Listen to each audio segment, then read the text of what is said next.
नमस्कार दोस्तों, आप सुन रहे हैं लोक कथा। आज की कहानी है ध्यान से सुनने का परिणाम। एक असभ्य देहाती था, कला और संस्कृति से एकदम कोरा, पर उसकी पत्नी संस्कारवान थी। पति को संस्कारवान बनाने और जीवन की गहनता के बारे में उसकी कुछ रुचि जगाने की पत्नी ने बहुत कोशिश की, पर व्यर्थ। यह सब पति को बिल्कुल नीरस लगता था। एक बार गांव में एक रामायणी आया। हर शाम को वह रामायण का पाठ और टीका करता था और बीच बीच में दोहे चौपाइयाँ भी गाता था। रामायणी को सुनने के लिए सारा गांव उमड़ पड़ता था, मानो कोई दुर्लभ भोज हो। असभ्य देहाती की पत्नी ने भी प्रयत्न किया कि उसका मंदबुद्धि पति भी रामायण सुनने जाए। इसके लिए पत्नी ने उसे कौंचा। पति हमेशा की तरह इस बार भी झींका, बड़बड़ाया, पर आखिरकार उसने पत्नी का मन रखने का निश्चय किया। सो वह शाम को रामायण का पाठ सुनने गया और सबसे पीछे बैठ गया। रामायण का पाठ रात भर चलता रहा, पर उसे कुछ ही देर में नींद आ गई और सारी रात सोता रहा। तड़के जब सब सर्ग समाप्त हो गया और रामायणी उस दिन का अंतिम छंद गा चुका, प्रथा के अनुसार प्रसाद बांटा जाने लगा। नींद में डूबे असभ्य देहाती के मुंह में किसी ने कुछ बतासे मखाने डाल दिए। इससे उसकी आंखें खुल गईं और वो घर चला गया। पत्नी बहुत खुश थी कि उसने पूरी रात वहाँ बिताई। पत्नी ने उत्सुकता से पूछा कि उसे रामायण का पाठ कैसे लगा। पति ने कहा, बहुत मीठा। सुनकर पत्नी का दिल बाग बाग हो गया। अगले दिन पत्नी ने उसे फिर भेजा। वह गया और रामायणी के नज़दीक दीवार से पीठ टिकाकर बैठ गया। कुछ ही देर में उसे नींद आ गई। उस दिन वहाँ बहुत भीड़ थी और कोई जगह न पाकर एक बच्चा उसके कंधे पर बैठ गया। बच्चे को ये जगह आरामदेह लगी।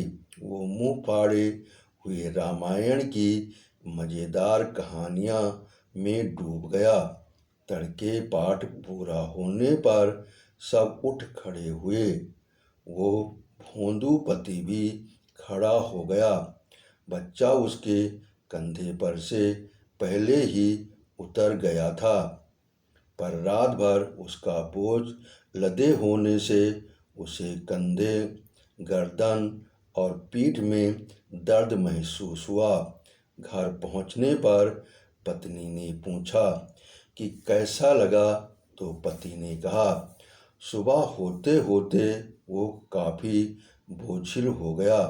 पत्नी ने कहा, रामायण तो है ही ऐसी।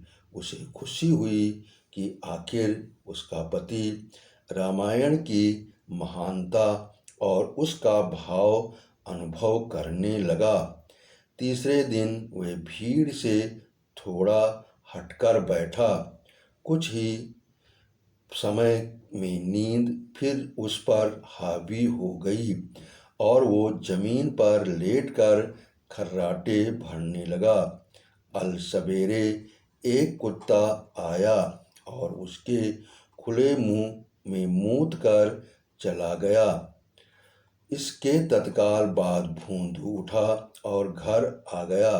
पत्नी ने पूछा, कैसा लगा?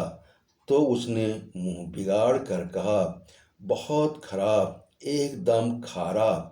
पत्नी समझ गई कि दाल में कुछ काला है। वह सच्चाई जानने के लिए पति के पीछे पड़ गई। आखिर पति को बताना पड़ा कि वह 3 दिन रात भर सोता रहा था। चौथे दिन पत्नी उसके साथ गई। उसने पति को सबसे आगे बिठाया और सख्त हिदायत दी कि चाहे जो भी, वो सोएगा नहीं। सो वो सतर्क होकर बैठा और रामायण का पाठ सुनने लगा। कुछ ही पलों में वो महाकाव्य के रोमांच और चरित्रों में खो गया। उस दिन उस अध्याय का पाठ चल रहा था। इसमें हनुमान जी राम जी की अंगूठी लेकर समुद्र को लांघते हैं और सीता जी की खोज में जाते हैं। हनुमान जी छलांग लगाते हैं, तभी राम जी की अंगूठी हनुमान जी के हाथ से छूटकर समुद्र में गिर जाती है। हनुमान जी को समझ में नहीं आता कि क्या करें। अंगूठी के बिना वे सीता जी को राम जी की क्या निशानी देंगे? निशानी के बिना वे कैसे भरोसा करेंगी कि वह राम का दूत है? पहली कतार में बैठा भोंदू बहुत ध्यान से कथा सुन रहा था। हनुमान जी को परेशान देखकर उसने कहा, हनुमान जी, तुम चिंता मत करो, मैं अभी अंगूठी ला देता हूँ। ये कहकर वो समुद्र में कूदा और समुद्र के तल से अंगूठी लाकर हनुमान जी को दे दी। सब भौचक्के रह गए। उन्हें लगा कि इस आदमी में जरूर कोई खास बात है। इसे निश्चित ही राम जी और हनुमान जी की कृपा प्राप्त है। उस दिन के बाद से गांव वाले उसे सयाना और समझदार मानकर उसका आदर करने लगे और खुद उसकी भी अपनी बारे में यही धारणा थी।